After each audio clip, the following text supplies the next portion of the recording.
Hey. Hey, No. Hey, what's going on?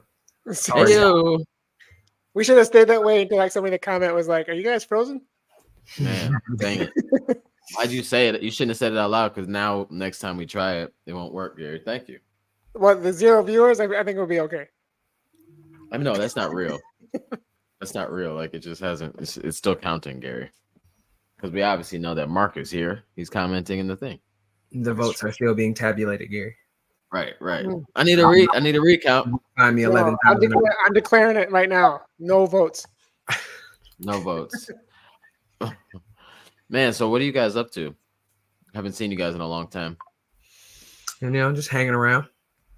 Yeah, it feels like if we miss a week or weekend, it feels like we haven't talked in like a month, even though we talk every day. This is the craziest part. When we started the show 2 weeks ago, it was still light outside when we started. Now it's nighttime. Like nighttime. Trash. So I have a bone to pick with the sun. Like, I mean, I guess it helps us out a lot, but I just feel like it could do different things at different times and stop, like, Well, I heard recently that I haven't formulated my argument. I heard recently that the weather can be controlled. So yeah, they've been doing it for a long time. I'm sure we could figure that out. Have the sun do our bidding. You don't think that the government is controlling the weather? The one government, yeah. Yeah, the overall government, like the global government. You don't think that they're the controlling Illuminati? The Illuminati is like, hey, by the way. Well, the Illuminati is just a myth. But I'm talking about the one government that actually. Don't get crazy. The one government. Yeah, don't get crazy. I mean, the one government. The world can't agree on anything, but for some reason they can agree on controlling the weather. And then also telling us that the Earth is flat or not flat. For like, I don't want to get too crazy here, but for like the flat earthers, right? For all you flat earthers in the chat. For all you flat earthers in the chat. I mean, I'm not saying that I'm right because I haven't like been to space and looked at the world from both sides or whatever. But what is the point of the cover up? Right. You know what I'm saying? That was my question. To what what's the goal? What's the goal? Like, so if you could tell me like, oh, because in this thing made like, I'm like, whoa, that's crazy. Then I'd be like, okay, maybe. But like, what's under there that they would be like, agree? The one government that controls the weather, probably the one government that controls the weather also agrees like they don't need to know that there's dragons under there. Right. See, big planet. That's what Big Planet wants you to think about. Yeah, so I'm glad that Aaron's like, we're not going down the full rabbit hole of flat Earth theory. No, I mean, no, that's episode 100. So everybody, do your research. Oh yeah, episode 100. Episode 100 should be everything. Like, we should not talk about running at all. It should just be random theory and nonsense. All your conspiracy theories, dump them into the chat for episode 100, and we will solve them all. Episode 109 weeks away. It's a pretty big event that happens in between then and give or take. Yeah. What big event is it? What big event are they uncovering the flat Earth part? That might that might make things a little weird. But we'll see. Do we want to have a conspiracy theory episode after the election? Is that what you're saying? Maybe we should do it right before the election. Just jump to 100. Man, we got people in here that I ain't seen in here before. Okay. I know. What's up? What's up? That's how you know.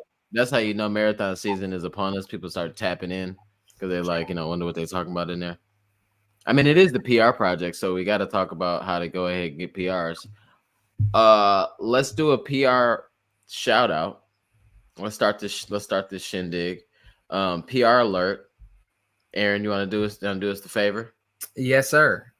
Today in Minneapolis, Minnesota, being very Minnesota nice, at the Twin Cities Marathon, a good friend of ours. I would say friend of the show. He hasn't been on before, but He's a good friend of ours in the running industry. Jared Butler ran his first sub-3 marathon, 2:57:39, I believe, in Twin Cities. Super dope. 20-something minute PR. Incredible. So big shout out, man. Congratulations. Big shout out. We're getting our bell, but we're getting our bell. We don't have it yet. You know, we have to focus, guys, because there's no reason why episode 91 we don't have a bell. It's like episode 100 we buy a bell. Yeah, but really, congratulations. That's crazy. A 20-minute PR is wild. I knew he was getting out there. He was doing shirts off, thumbs out, guns out. I knew he was grinding. I knew he was working, but I didn't know he had this up his sleeve for real. And shout out to his coach. Shout out to his coach, Tunde. Tunde always taps into the show as well. Tunde is his coach. And honestly, bro, like Tunde's had a good record of runners doing some crazy things in marathons. I think last spring he had like 6 or 7 people BQ out of like 8 that he was coaching. So that's a good add it to the list, right? He knows something. He knows something. Yeah. Uh-oh. We got another one. 5K personal best for me today by 30 seconds. On my way to a good race in Detroit. Big shout out to Steve. Steve is in the chat almost every Sunday, if not every Sunday. That's a good sign. A 5K personal best 2 weeks out. It's a good sign. Just make sure you get your recovery in. And yeah, Detroit is gonna be a good time for sure. And to correct it, it was free belly. Free belly. Jared was out there freeing the belly, crop top season. And I think he wore a onesie to race in, which is very unlike him to wear something that much coverage. You know, that much continuous coverage is kind of crazy for him. But maybe that's what he needed to do, you know. So maybe I need to, for my next race, maybe I need to throw on a onesie too. And then he's doubling back and doing New York, and then tripling back and doing CIM. So he's on a world tour. Oh, he's on that Tommy runs. He on the world marathon mediums. People crazy. All these people running all these marathons is so crazy. That's awesome though. That's awesome. So hold on here. Mileage PR for our friend Allison. Good job. Good work. Yeah, we saw that. Ghetto streets of Baltimore. It's crazy. Dang, they're not all ghetto. No, that's just what they say when they tag it. They got a geolocation tag on Instagram to say the ghetto streets of Baltimore. Nah, that's crazy. No, that's crazy. But 30 miles on a Saturday or Friday, whatever day that was. Good job, Allison. We were just talking about how amazing that was in the chat. So appreciate it. Appreciate the motivation. Get out there doing something for good. Yeah, because like if I'm running 30 miles, if it's gonna have to be for something. Yeah. And, not just the vibes. Yeah, I ain't doing 30 for the vibes. But yeah, so yeah, good job, Allison. And I believe we're gonna be getting like an article. No. I believe we're getting an article about Allison too soon. And Allison says, Joe, we want to hear about your race too. You could tell us all about it on Allison's podcast. Right. Yeah. Oh, yeah. I'll tell you. I was there. I could fill you in on Joe's race. So yeah, let's talk about it. Let's just jump straight into Berlin. You gonna do Berlin talks? Yeah, you got this fancy necktie around your neck that says Berlin Legend. I'm so glad you saw it. They're doing a lot with that. Yeah, Berlin Legend. So this is the Berlin medal. Here we go. Let me take PR alert off of here because I don't want nobody to think I PR'd in Berlin because that would be cap. All right, yeah. So Berlin Marathon, I ran last Sunday. This was a race for me that I thought that I really wanted to do well. Training wasn't what I thought I wanted it to be because of a couple small injury type vibes, but I pulled it together, tried to do as good as I could and get ready. I felt like I was probably the most mentally prepared for a race ever in Berlin. Just like knowing that I was going to have to work harder than I probably ever had just to get something solid. And especially if I was going to get a PR, I needed to be like a good day and locked in and be able to push through a lot of stuff. The race was kind of crazy. Like last year in Berlin, I feel like Berlin was a little less congested. To me, I felt like it was just it was a lot of people out there, but it was a better flow. I think I might have been standing in the right spot at the start. Might have been, sometimes you can luck up and just be around people that are going the pace you're going. And then sometimes you unfortunately 70 rows back, and now you have to kind of maneuver through that for how many ever miles that was. So like the first few miles was really tough because there's so many people and going different paces, trying to figure out like how to get to pace.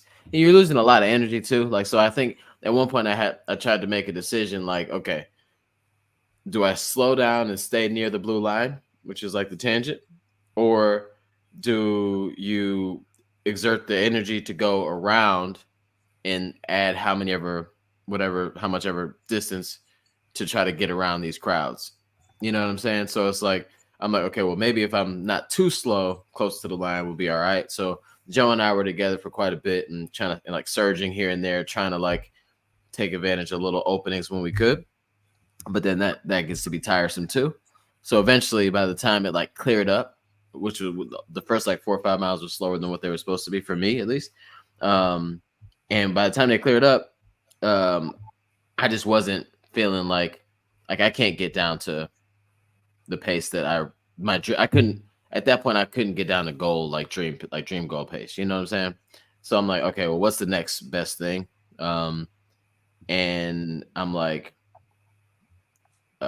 you know what? Next best thing for me right now is to just PR or just settle into a pace where maybe I could get close to a PR if I can close out at the end, do like 10-10 method, 10-10-10 method, but kind of like not on purpose, let's just get to 10 miles, see where we're at, and see if we can like push a little further. And so that's kind of what I did. Like it doesn't look as clean as 10-10-10, but because the mile 12 through 17 or 18 of Berlin is a slight uphill. We're not talking about like major hills, but it's just like 10, 20 feet here and there for that stretch of miles. So it's like, so I just held on as long as I could. And then at 20 miles, I think I told you too, Aaron, I don't think I've ever at 21 or 22, I've never felt as confident and like as like sharp and aggressive as I felt like in Berlin. Like after mile 20, I just hit the gas and sent it. So like the 3 miles in a row was like 6:08, like 6:10, 6:09, 6:09 or something like that. And I'm like, okay, well, see, I'm a PR today because like I know I got this much time, I can make it happen. Mile 25 or at the end of mile 24, I'm like this right leg getting tight, and then I'm like, okay, change how you're running a little bit, try to cover up, try to make this work. Mile 25, as soon as I got into it, the biggest Charlie horse cramp thing that I've ever gotten, or that I've gotten since I was like 10 years old, when you all of a sudden you wake up in the middle of the night and you got a Charlie horse in your hamstring. That was like the vibe that I had to deal with. So I'm standing on the side of the road for like 4 minutes, and it was ridiculous. Like I was just watching people go by, suffering, but they were going by and moving still. I would like wave at a couple people that I thought, that I knew.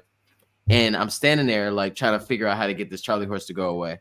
And then this guy walks up to me, like as soon as it happens, I'm like limping off, and I'm just standing there, and he's like, do you need help? And I was like, no, like I have a cramp, like I don't know what to do.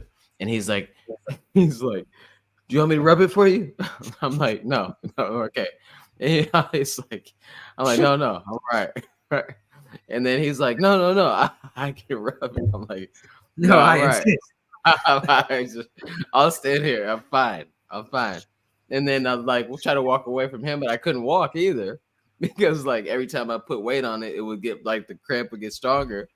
And then another guy comes over me. He doesn't speak English, but he's definitely the medic. So I'm thinking, oh sweet, he gonna have something for me, probably like, snort some salt. I don't know. And then and he said something to me, and it was like kind of close to like, how can I help? And then I was like, how do you get it to stop? And then he said something. I said, no, how do you get it to stop? Like cramp. And then all he heard was stop. And he's like, okay, I'll stop, and walked away. I was like, no. I was like, oh my God.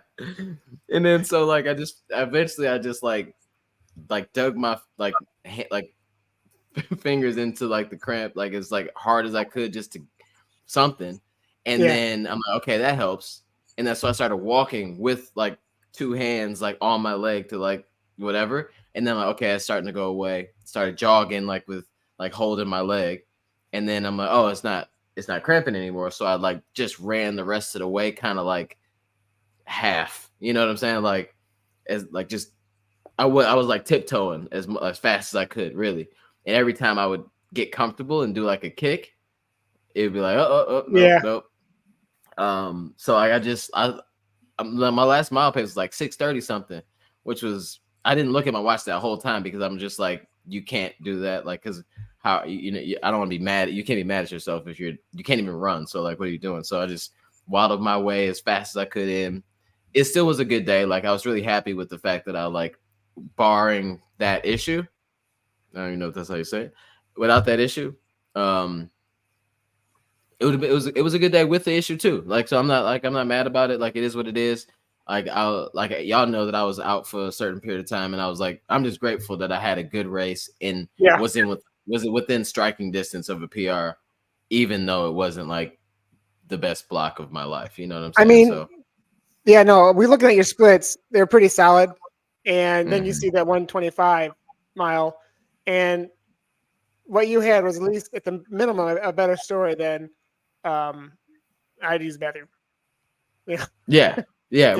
Like, I mean, either way, I just like, it was a good day. Like, weather was like perfect. You know how Aaron, we always talk about, man, I wish I could just have a perfect weather day on a flat course. This is perfect weather, flat course. And I'm like, dang, I ain't even 100%. Like, this is crazy. So it was like, so I'm excited, and like I recovered really well from it, got the medal from it, and feeling good. So we should be. I should have took the man up on his offer when he first asked me. I probably would have been moving down the road. Bro probably had magic hands. I don't know. He's like he's probably like a massage therapist in his day job. He's like, I can help you. Right. One of the greatest massage therapists in the world. Right. And literally, like, Europe's top massage therapist. I know dude's got like 5 million followers, and he like, like the Michelin star massage chef or something like that. He's probably talking so much trash about you in German, like on German. Right. Like, this idiot, I could have had this idiot run down the road. That's crazy. What if he was like a legit like PT? And I could have been down the road running full speed in 2 seconds. But with that being said, what if he wasn't? Yeah, no. But honestly, if he wasn't, he just like punched you in the back of the leg. Like, now go. Hey, that probably would have helped me more than what I was doing. But I think it's this gesture that would make me think that he didn't know what he was doing. Like, bro, like this is pretty much the gesture for like freak off. I don't know what's going on in Germany. I'm okay. For a white party. Yeah. I had black and yellow. This ain't it. Man, hey, okay. See, I didn't know how to explain. I didn't know how to explain the race. Joe, like, he says, if y'all listening, Joe Robinson says, I'll explain how Joe's race went and explain my race. I thought my race was my explanation was funnier because I had the guy asking me if he was, whatever. But so yeah, me and Joe ran together for like 8, 9, 10 miles. Joe had to tie his shoe during the race. And so I waited with Joe. We hung out. We was shooting the shit a little bit, but it was like one of those where I get in trouble for it. I get in trouble. No, listen, I didn't say that. I said shoot and spit. Yeah, we're gonna do the replay flag here in a second. Replay flag. No, but so Joe, so me and Joe, we were running. He kept telling me that he was like almost yelling at me in the first few miles of the race because I was surging because we were going so slow, like for what we were trying to do, and then I would like surge to try to like get us to speed to cover the average miles, or whatever. But he kept me like, bro, why are you surging like this? And I'm like, I'm trying to get us to the pace. And then he's like, bro, we're gonna use too much energy, all this other stuff. Joe B. Talk about that though, because you mentioned that it was a more congested race, and from you and Joe talking about it and other like podcasts I've listened to talk about Berlin, there wasn't from what I understand, there wasn't like a time where everybody kind of separated. It was still pretty crowded the entire 26 miles. Is that? Nah. Well, I don't know. Like, for me, it opened up around like 10-ish and 10, 11. And that's when I kind of like locked in with people that were running around that pace. But that's a long time for it to like kind of like pan out, or open up. Yeah. Normally, where the fault wasn't necessarily, from what I've heard from other people, it was busy in other spots too, but we were just in the wrong spot, like we were in Corral B. Berlin's a super fast like race, so us being in B is probably normal, but we needed to be towards the front of B.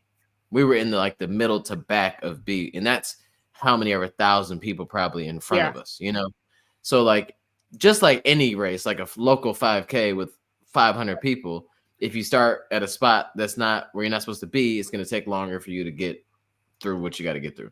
So really, it's just like, I can't blame that on the race too much. Like, we should have been closer to the front of that corral, straight up. And then we would have got out with people. It would have been busy, but everybody would have been running. We would have been in a 2:45, marathon pace group. You know what I'm saying? Yeah. And I think that's like the major takeaway, and like what everybody probably knows, but just in the craziness of like a major marathon or any marathon, like you kind of let that slip a little bit because you think like, oh, it's a marathon, I'm not going to be too pressure. If you know that you want to get out at a certain pace, make sure that you get to the starting corrals early enough for you to position yourself where you should be. Whether you don't want to be in a spot because everybody right here is going to go too fast, or you're going to be a spot where people are going too slow. Like, you need to try to plan that better, I hear you. Allison said, did y'all plan to run together? We didn't really plan much, for real. Like, like Joe's coached by the ever so elusive Knox Robinson. And the way that Knox coaches his pupils is like he'll give, like, from what I hear, like he'll give the race day plan or strategy like the day before, a couple of days prior, and his strategy is probably more aggressive than like how I was probably ready to run that race. So I figured Joe we're gonna start in the same area, and then Joe was gonna take off, honestly, and then like hopefully I'd catch up with them, or we even out somehow. But yeah, I don't think we really planned to just like to meet up, be there, do the warm up together, and then see what happened from there. But it was dope it was really cool because to run, because me and Lance never ran together last year, because when we got to the corrals, we didn't get there together, so I just never saw him. But it was really cool to like run with Joe in another country, and just vibe out, even though it was hectic. It was just a dope opportunity and experience.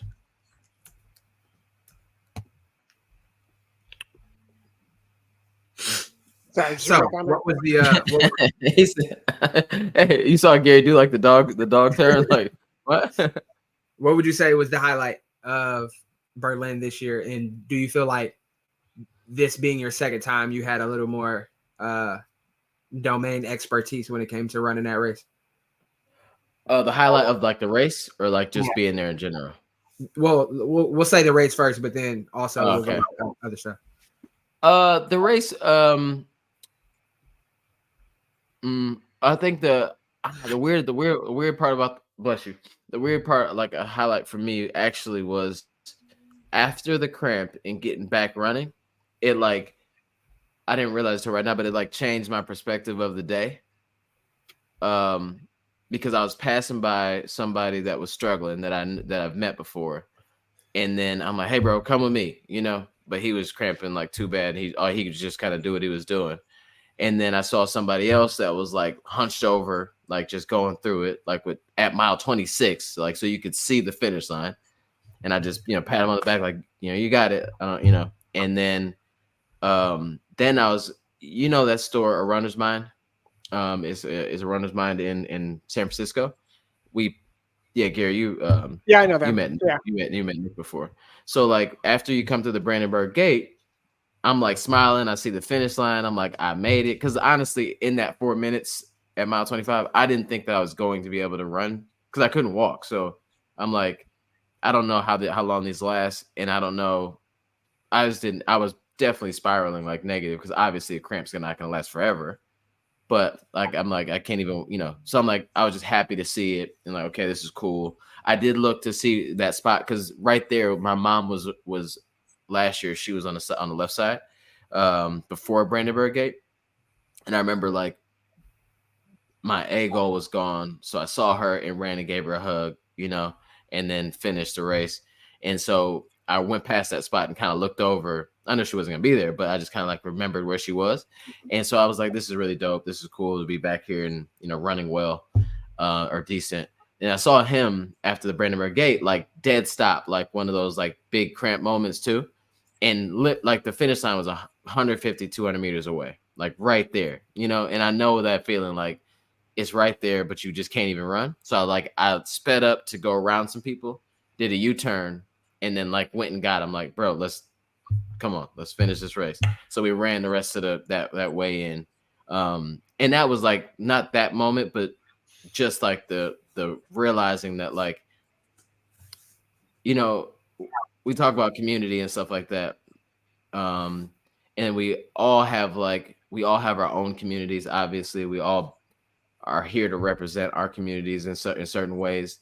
But then once we get to these races, like we all are this running community together, and the cool thing about these big races is obviously your goals and dreams are, visualized and happen and all that stuff. But then like we get to do it together with like a bunch of strangers that all have that same goal. So it was just really cool to like a cramp like took me out of my own little world. And it was like back to like, oh, wow, there's other people here. Other people are going through what you're going through too. Other people could use your words of encouragement, just like you could use somebody else's at some other point. And that was like my highlight. It was like finishing it, not like so self-absorbed with like Tommy runs and like what the vibe was going to be, on my Instagram, at that moment. It was just about like being there and like finishing the race, you know what I'm saying? So it was just a cooler moment than I would have expected after like, sitting on the side of the road at one point, you know what I mean? Right. So yeah, that was my race. It's always interesting to have like that visceral like perspective shift in a race, where it's just like you kind of like woe is me at a point, but then like you snap out of it and you just like, bro, I'm running a major marathon in Berlin, Germany. Like this is not a real problem. Like, like how can I be upset right now? This is not a real problem. Yeah, like what else do you want? You know what I mean? Like, right. Like and like some people that know all of us, no matter what, I mean, unless you grew up and you're like your parents were runners and they traveled the world and ran and everybody knew that that's what your family does. Other than that, if you tell somebody I ran Berlin Marathon the other day, they're just gonna be like, wow, that's amazing. Like that's crazy. I'd have never thought that was a thing. You know what I mean? So it's just like it's super privileged and I was glad to finish that race with that like awareness. That's awesome. No, you're right. Yeah, it is awesome. Yeah.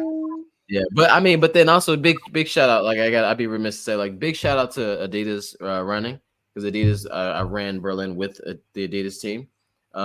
They really they did a really great job with like hosting everyone that they had invited, and just like went out their way, especially like the team from the US that brought us.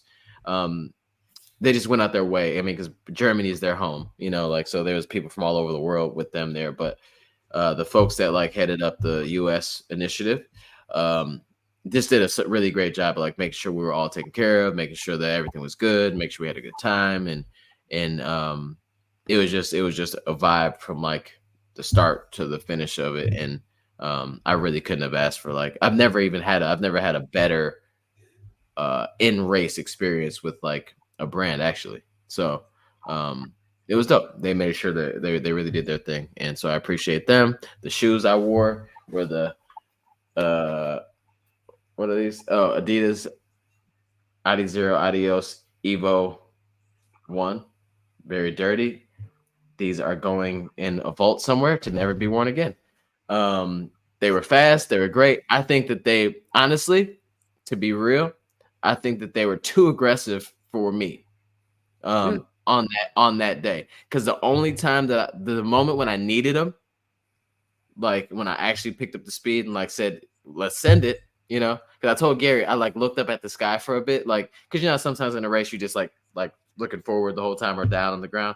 Right. I like finally was like, okay, I'm about to send it. So I started looking up at the sky, saw a couple of birds, and then I like sent it. At that moment when I was going like my not top speed, but my actual goal pace at the end is when they felt good. Anything other than that, they're just too aggressive. They're like the rockers too.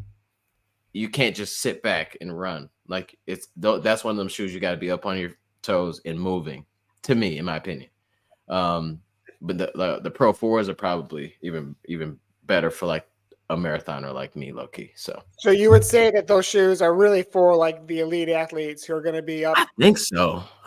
Unless you're like a 4-foot runner, even then, it's like you really just got to be using the shoe. Like I feel like you just got to get after it. I mean, and maybe other people disagree, but I just feel like they're great shoes, because as soon as I started moving, I'm like, oh, that like these are at mile 21 is when I realized, like, oh, this is a fast shoe, because that's when I was asking it to be fast. So everything else before that was controlled and like just trying to run smooth. Right. They're like it's like a race car. It's like you're not just cruising around the city in a race car. It's like you need to use it for what it's for. So I think I'm sure other people have had great PRs in them and stuff like that, but I think I need something a little softer and more of like a joyride type of vibe that I can push.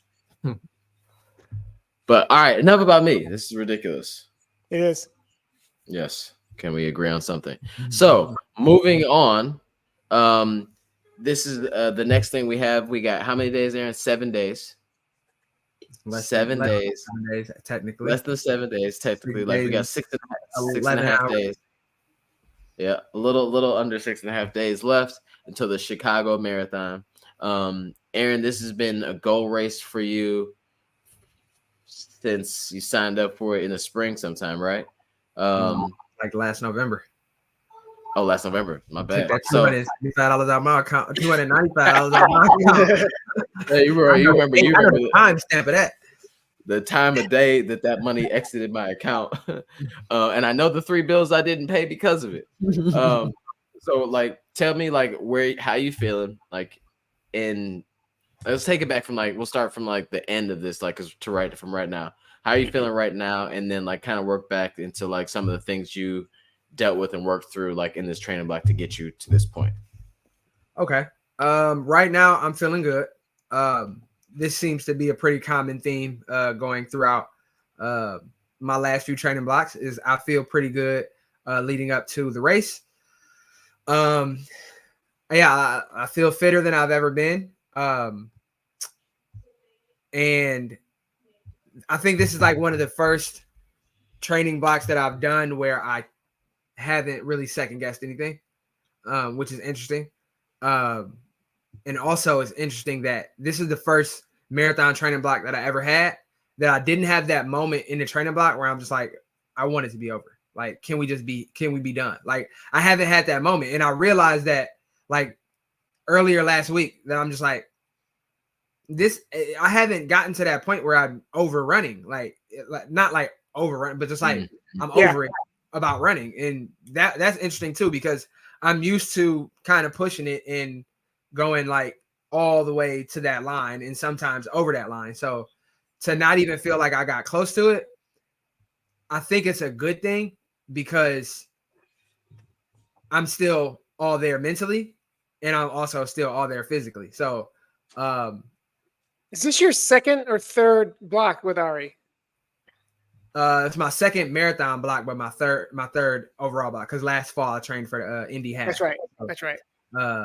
It's my third block with her, and her approach has been interesting with me, because I could definitely be doing more mileage. Like, I'm not getting close to like mileage PRs for like weeks or anything like that, but I feel like I'm doing a lot of quality work and I'm doing a lot of very specific work. So that's like a plus, and I can still rip my strides like quick and feel fast. And even when my long runs are like super long on the weekends, I'm still able to do my strides on Tuesdays and do my strides on Thursdays, and I still feel okay. So that's good. I feel like strength training went well this block as well. I kind of split my strength training a little differently this time, where I would do one day not so heavy and then another day like heavy. And I think that helped as well, because I really haven't felt much like aches and pains at all in the block. Like none of the little things. Like I've had calf, I've had plantar fascia stuff, but like this time around, I haven't really dealt with any of that. So my body is telling me that is good. My mind is telling me that is good. So let's hope that equals a good race performance. What are you looking for out in the course? You know, like I heard you say today that, you know, there's a couple dead spots. So like, how are you kind of preparing mentally for those quieter spots in the city? Which I know you like a quiet marathon, but when you're going into a big marathon, it can kind of have the opposite effect. You know, when you hear all the cheers. Yeah. So I think my concerns about the actual course are more functional kind of stuff. Just like getting through the first 3 miles without getting too excited and pushing it too fast, since they say the GPS is kind of spotty in those first 3 miles. So I want to make sure I'm not like, oh man, I'm running 550 or something stupid like that for the first 3 miles, you know? So that, and then also just making sure that I am present within the run and not like thinking ahead or not like psyching myself out, because I've gotten to that point too. So I want to stay in the run, like not like let my mind wander. Like, oh, I wonder what people are thinking that's tracking me, or oh, I wonder what they're doing at cheer squad, or any of that like outside noise. I kind of want to try to calm that down as much as possible and just stay like right there in the run and right there in the race, and just, you know, put one foot in front of the other and really like not like obsessively lock in, but just stay in that mode the whole time. I've been doing a lot of staying in the mile, like not looking at the next interval or the next, like today, for instance. Today my legs felt like trash. I did fine because I focused on staying in the current mile, not like, oh, this next 2 miles is gonna have a big old hill coming up, you know. So I think is that kind of what you're talking about? Like, this is the mile I'm in. I focus right here, and then I'll focus on the next mile when I get to the next mile. Yeah, for sure. Because a lot of times I look ahead and I'm like, oh, I know it's gonna start hurting in mile 18. It's like, but you're at mile 5 right now, so run mile 5. You know, like don't start feeling bad for yourself before it even, you know, before the adversity even gets there. So yeah. For sure, staying in the mile. I think I had to remind myself about that, and I think it took me until like maybe 12 or 13 to do it, because like, so I wasn't necessarily I wasn't projecting far out, but I was over analyzing like my body, like every second, like how do you feel, land this way, be this way, to the point where you're not even running any, like you're running, but you're not like just letting your body. It's too long of the distance for you to be focused on form for that long. So it's like I literally had to just be like, oh, just be here. Like just actually be here. Run with these people that are right next to you. Maybe check pace to make sure you're good, but get out of your head in general and just run like this moment. And that helped a lot though, because like it's so tense. Like you said, like it is a major marathon. It's a marathon in general. It's a race that you want to do well in, and it's easy to get over tense and complicated for something so simple. You train to make this a simple process, not to like have to be so, so uptight. So like letting go will work for you, especially in a major. I know you like rather smaller, but in these bigger moments, if you just relax, it'll take you the rest of the way. As long as you're ready to close out when you need to, you're good to go.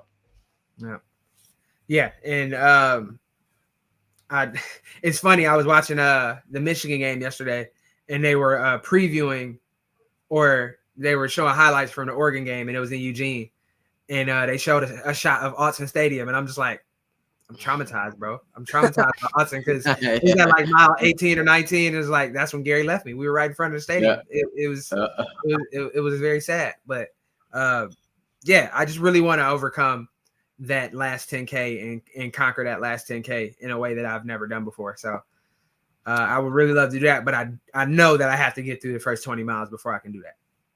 Yeah, and I'm sure you and Ari, I don't say I'm sure, but have you and Ari discussed like a game plan?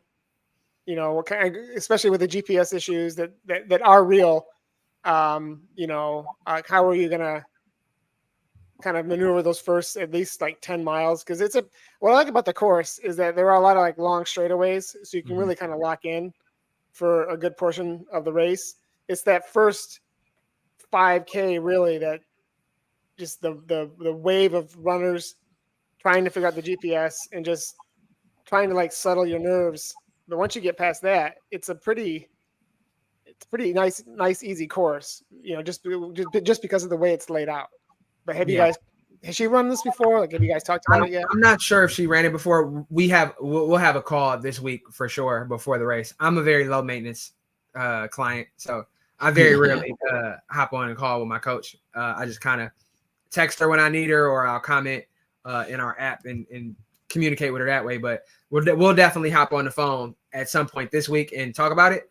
But I do know, for me, I manual lap every lap of every marathon I run. Like I don't ever have it on auto. I didn't know that. Yeah. So I've tried it, but I lose. I forget. I tried in Chicago and then I just like forgot. Like I just forgot doing it. Yeah, it keeps me engaged. This is a long mile I'm in. This mile been an hour and a half. Yeah, it keeps me engaged with the race. So I'll be manually lapping, and hopefully that'll keep me on target. It'll keep me closer to the target for the first 3 miles. I'm hoping so. That's definitely the plan for that, and just enjoy it, man. Like we put all this work in to get to this point. It's just like enjoy it. Don't let it dictate how you feel about the block or any of that, because you can have a great block in a bad race. You can have a bad block in a great race. A lot of it is not up to you. So just trying to look cool, trying to, come away with some good photos that I might not buy because I don't know if they probably. No. $50 photo, I ain't got time for that. No. This is what you gotta. No, you can't try to look cool, man. Like just dress cool. But then I actually thought about it at one point. I'm like, when I finally was like, okay, like here's the day. This is your day. Go after it. Like I was like, I saw a camera and I tried to do like the whole get yourself together thing. I was like, no, bro, forget all that. I want all my pictures to look like I'm suffering and I'm running as hard as I ever have, because like, I'm like, I can't think about any of this anymore. And at some point you just gotta like just run. Yeah. So all your anything after miles 18, you better look like oh yeah, that's gonna be terrible. But I just gotta you bet. I gotta have my celly on point. I gotta have I gotta get that one good like lead of the carousel photo. Yeah. Everything else can be bad, but I gotta get at least one. If you scroll through 100 pictures and none of them are good, then it's not a good day. It's not a good day. That was me in New York. my 2022. I don't have any good photos. Nothing. Everything. And they took a lot of photos. New York takes a ton of photos. My 2023, when I didn't care about the race, when I was just running it for vibes, bro. You was leading the race. Coolest pictures ever, bro. 2022. Hey. I look like I didn't train a day.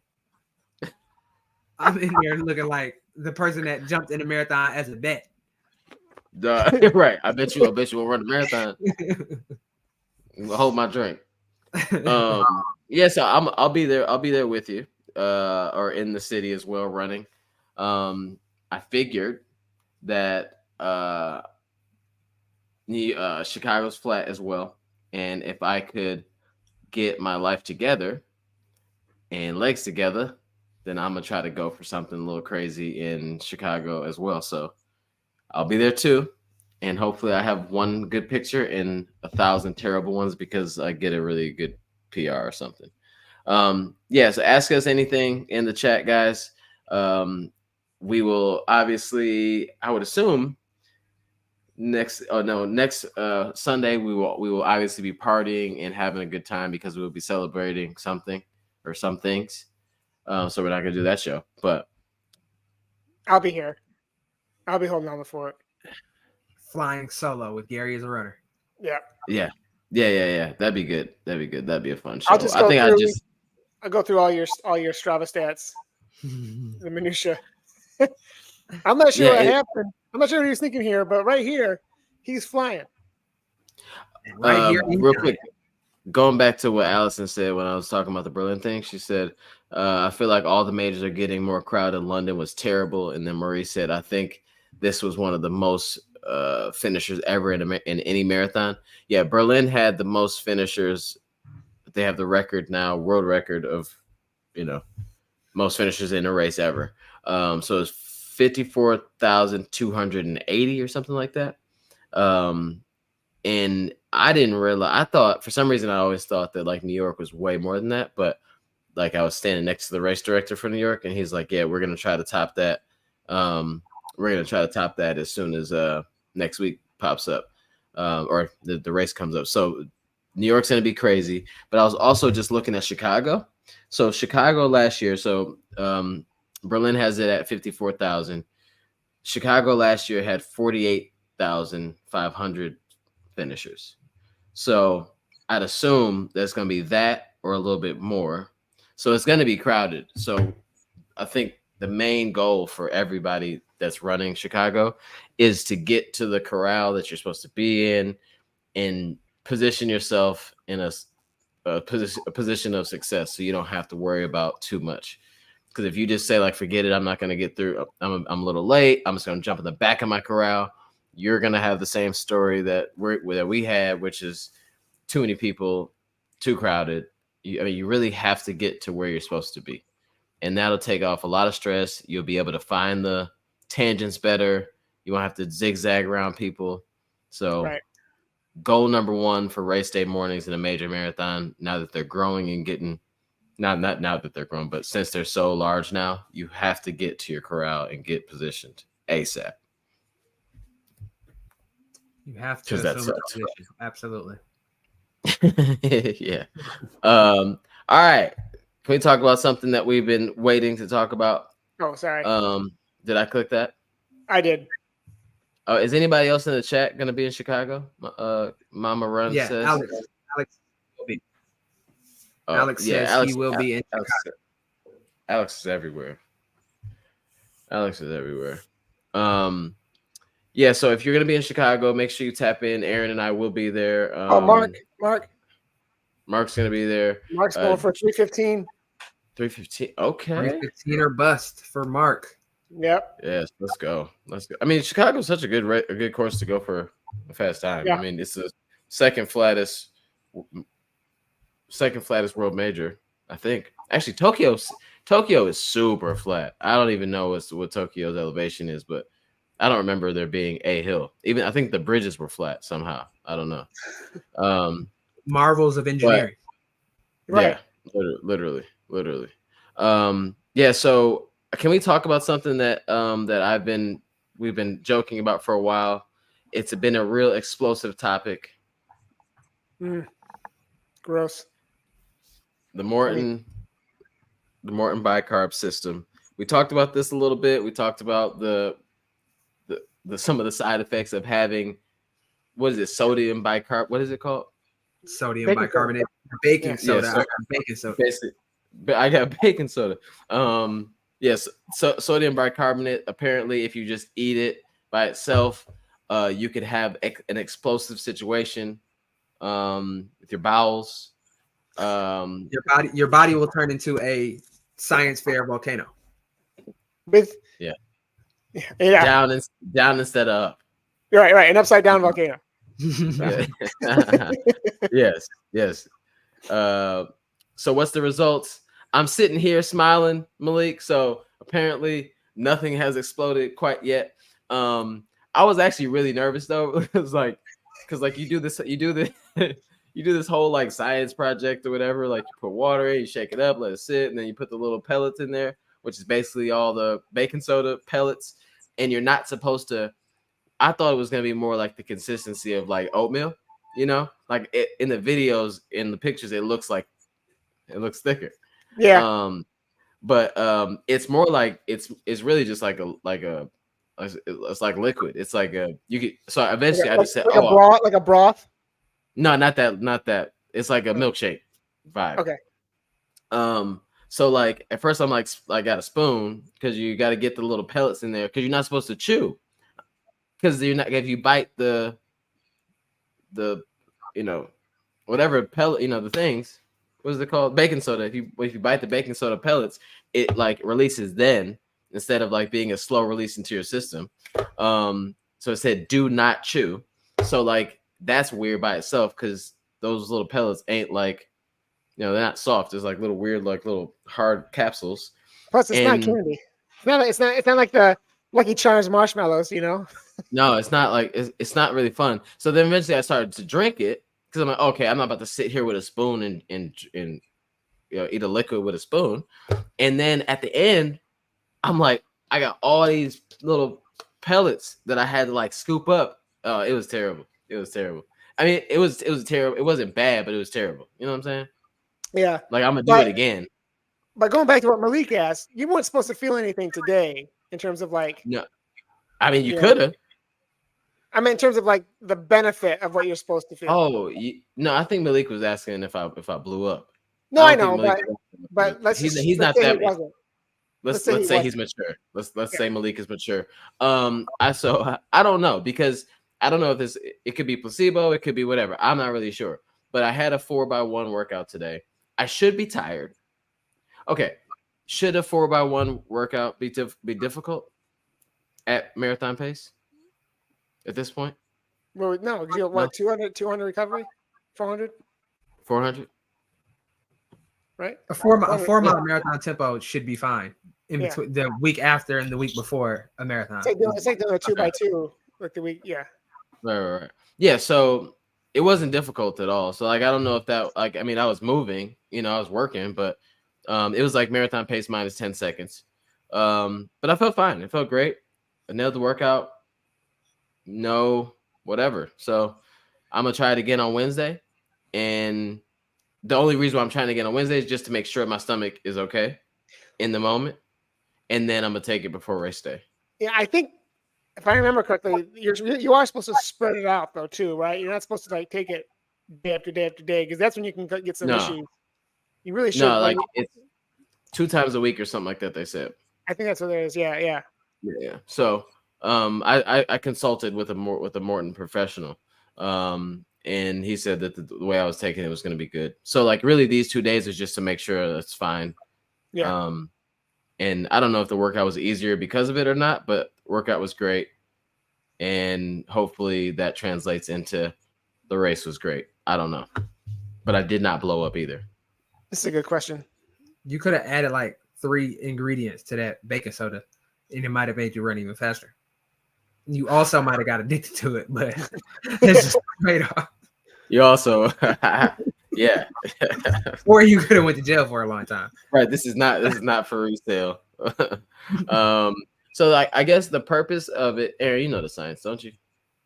A little bit. I mean, not really. It's well, no, they say like okay, so they say like there's a few chemicals or whatever that can make legal chemicals that can make endurance, the effort of endurance sports feel less, or the intensity of sports feel less traumatic on the body, and like changes the way that you perceive the effort.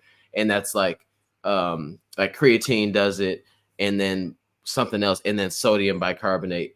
The way that the brain and the muscles work together, sodium bicarbonate does something different to the muscles, so you don't feel the effort as doesn't feel as strenuous as it would or could. It's really only for, they're saying that it's like for shorter efforts. But that's why the pellets, because it's like it's in this gel, it's more of a slow release, so you're getting like little hits of this for like an extended period of time. And that's also why, according to this quick Google search, it says that it neutralizes lactic acid and in the muscle. So I mean, I guess that would make sense, right? Because it's a base, right? So baking soda is a base. And lactic acid, it changes the acidity. Yeah, like it changes the acidity levels or the pH levels of the muscle. That's what you're saying. Like, so then you do get lactic, but it just it doesn't spike as high as it would. So you just don't feel that burn. It's delay. Yeah. So we'll see if it, and people people have been using it since it came out, like a year or so ago, or 2 years ago. I mean, people have been experimenting with baking soda for a while. I think Morton sounds like they finally like nailed it, where people aren't going to get sick or upset their stomach too much. So because I think the people that were taking it before, like that do take it without all the gels, like I think you get used to it. I think it's like your first bout with it probably get a little crazy. Yeah, but Morton just basically put it been a ton of trial and error. Yeah, a few explosive situations. Tomatoes you eat the day before. Right. Yeah, so I took it. I feel decent. Stomach was a little cranky. Like a couple hours after, though, to be honest. But that's a great question, Allison. Can you mix it with vinegar? Hey, this would be an expensive cleaning product. Also, Morton, you got to do a better job. This top doesn't. You start shaking this stuff up. This is not like a real piece of Tupperware, guys. So don't get into it. My problem is I would want that little tub just so I could put Cinnamon Toast Crunch in. This is a perfect Cinnamon Toast Crunch, and it comes with a little cap inside. Like, it's actually a decent little vibe. It'd be straight. Yeah. Like, Cinnamon Toast Crunch straight out the Morton bowl. What's more runner than that? You feel me? Yeah. So nothing happened. We're good to go. Thanks Brian from Morton for the vibes. This is also a good question from Allison. What panels will you and Aaron be speaking on?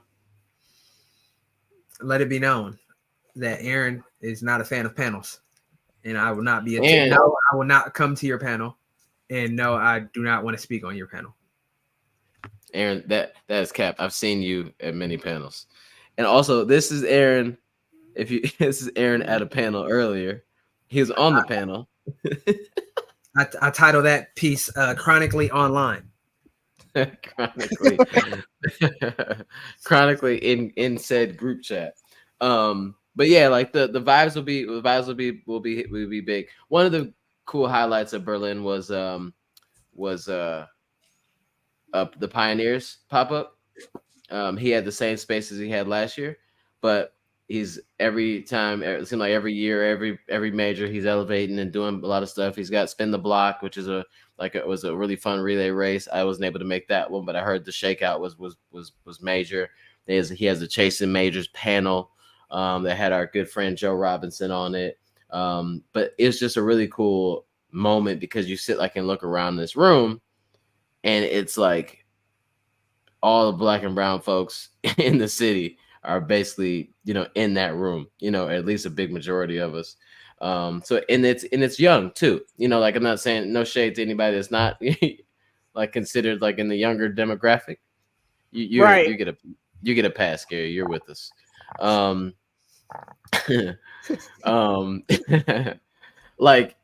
It's just cool. It's just a vibe because it's like the generation of folks that we need to be running more, and we need to be okay with running and like spreading running into the communities, was there. You know what I mean?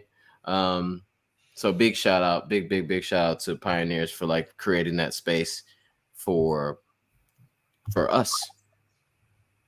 Absolutely. Yeah. I might pull up on Friday to spin the block, Chicago. It's fun.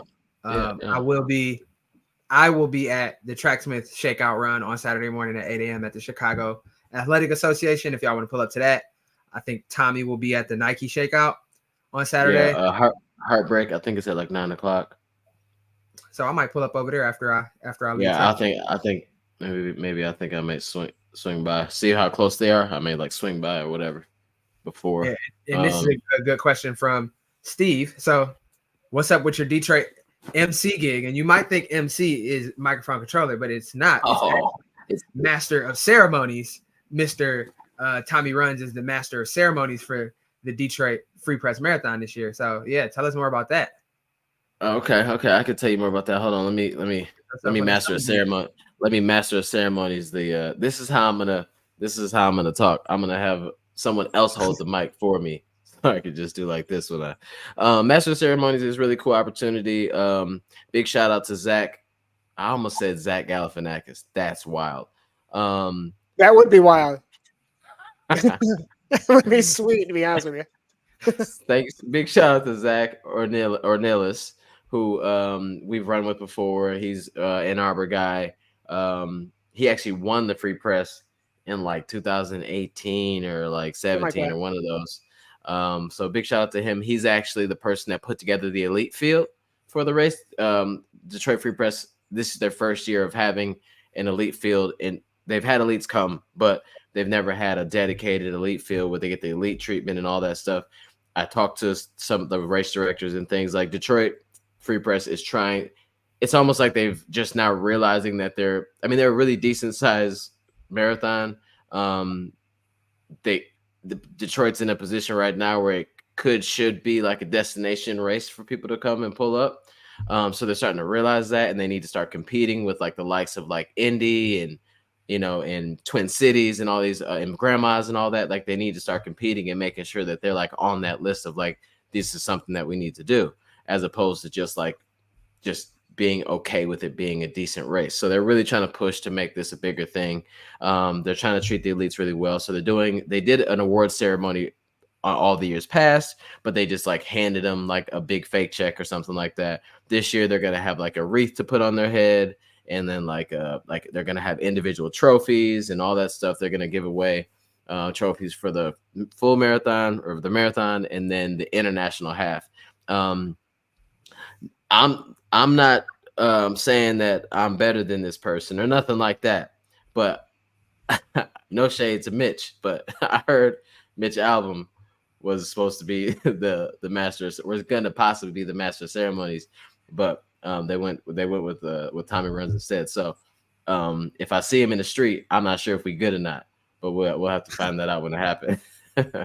But so shout out to them. They were like, they wanted something different and new or whatever. So I'm gonna be doing that. So it's gonna be at the end of the race. I'll be the one announcing the winners and talking to them and all that stuff. And they wanted somebody that like is familiar with the running scene in Detroit, but then also very familiar with like racing and running. And I'm gonna know a couple of the people that are racing anyway, some of the favorites for the race. So it'll just be a really dope vibe. I shared it in my story, and then like today I was thinking about like, this is actually like a decent sized deal, like it's a good moment. It's a really cool moment, and I'm actually really excited about it. So yeah, Master of Ceremonies is going to be on my IG soon enough.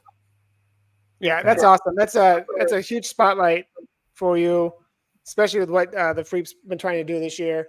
Yeah. I think Zach's done a really good job of putting together a pro field. I think, his vision to do that. And I think Detroit, the Free Press kind of took that and said, okay, what else can we do here to really expand our I can't think of the word now, but really kind of expand the race to a bigger audience. Yeah, elevate it. Yeah, I mean, it should be elevated. I mean, it's an international marathon. I mean, it goes into Canada. I how is this not a thing? You know, like, because people say, oh, does Detroit have a marathon? Like, everybody should know Detroit has a marathon.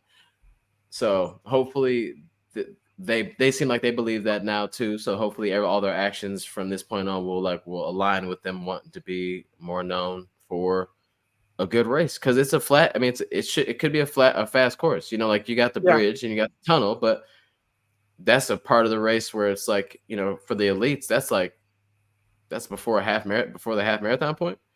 So you should be able to let it ride. Yeah, I think people got to remember too. This like other marathons around the country sold out like super quick. Yeah, so, that was over. So we're gonna have a full field of, you know, like I said, a pro field, and then, you know, amateur runners like ourselves. It's gonna be a fun time. So even if you're not running in it, like I'm not running in it, but I'm gonna be at Cheer Squad with we went 3-1-3, you know, throughout the day as well. And Malik said not many marathons cross over to another country, and that's very true. Especially not in the US. it's like I don't know about, you know, overseas, because that's a little different over there. But like it should be fun. It's gonna be great, and I'm happy to be a part of it. And I couldn't be more proud to like represent like me and our community in that way. Yeah, good stuff. From mass debater to master of ceremonies. Congratulations. And that's our show.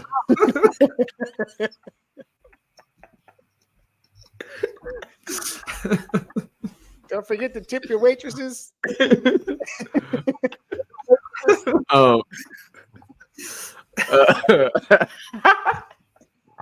right, so how do you end? Where's the end button on this? But no, honestly. All right. This is how you get serious. But yeah, man. Good luck, Aaron. Honestly, I like it, watching you train over this last marathon training block, and it's very similar because you like put your head down doing your thing. But I got a number in my head. I will not say it, but it's a good number, and hopefully I'll be around in the area somewhere to see it happen, and we're all rooting for you, buddy. I appreciate it. Chat, if you don't be in Chicago, and if I hit this number that Tommy talking about, buy me some Harold's chicken, man. I might break my vegetarian streak, my 3+ year vegetarian streak, with some Harold's chicken, with some mild sauce, 6-piece, whole wing, fry heart, with fries. It might happen. It sound like you probably broke this a couple times already, because bro got his order down pat. I'm just saying. What's that one song? Like, I've been making plans. Look, baby, I've been making plans for you, man. Harold's chicken. I'll do it for free, chicken. But yeah, honestly, if you're gonna be in Chicago, make sure you pull up, make sure you tap in, see where we're gonna be at. Aaron's got some things he's doing with, or he's got some obligations like the shakeout and stuff like that. But other than that, we freewheeling it. Hit us up. We out there. Yes, sir. Ski. Thank you so much for your time on this wonderful Sunday night. I'm hitting. Hold on, guys.